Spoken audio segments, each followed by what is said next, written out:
10 natural ways to stay young at heart and mind. Hi mga ka-inspire! Gusto mo bang manatiling bata sa katawan, isip, at damdamin kahit anong edad mo? Kung oo, tamang-tama ang video na ito para sa'yo. 1. Hydration. Unang tip, hydration. Uminom ng sapat na tubig araw-araw. Ang tamang hydration ay nakakatulong sa ating balat at overall energy. Subukan ang paglalagay ng lemon o cucumber para mas masarap. 2. Mindset. Ikalawang tip, positive mindset. Maglaan ng oras para mag-meditate o mag-reflect. Ang pagkakaroon ng positive outlook ay nakakapagpabata sa isip. 3. Physical activity. Tip number 3, mag-exercise. Kahit simpleng stretching o walking, malaking tulong ito sa ating katawan.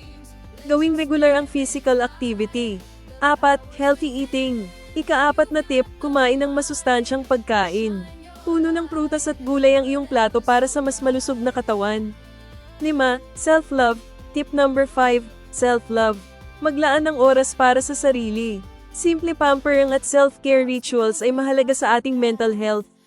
6. Social connections. The host enjoys time with friends. Tip number 6, panatilihin ang social connections. Makipag-bonding sa pamilya at kaibigan. Ang pakikipag-ugnayan ay nagbibigay ng saya at suporta. 7. Continuous learning. Ika-7 tip, patuloy na matuto. Magbasa ng libro o kumuha ng bagong hobby. Ang mental stimulation ay nakakatulong para manatiling sharp ang isip. 8. Sleep. Tip number 8, tamang tulog. Siguraduhing nakakakuha ng sapat na pahinga. Ang quality sleep ay mahalaga para sa ating overall health. 9. Nature exposure. Tip number 9, mag-spend ng oras sa kalikasan. Ang fresh air at greenery ay nakakapag-refresh ng isip at katawan. 10. Gratitude. At huli, tip number 10, mag-practice ng gratitude. Isulat ang mga bagay na iyong pinasasalamatan araw-araw. Nakakatulong ito para mag-focus sa mga positibong aspeto ng buhay. Maraming salamat mga ka-inspire sa panunood.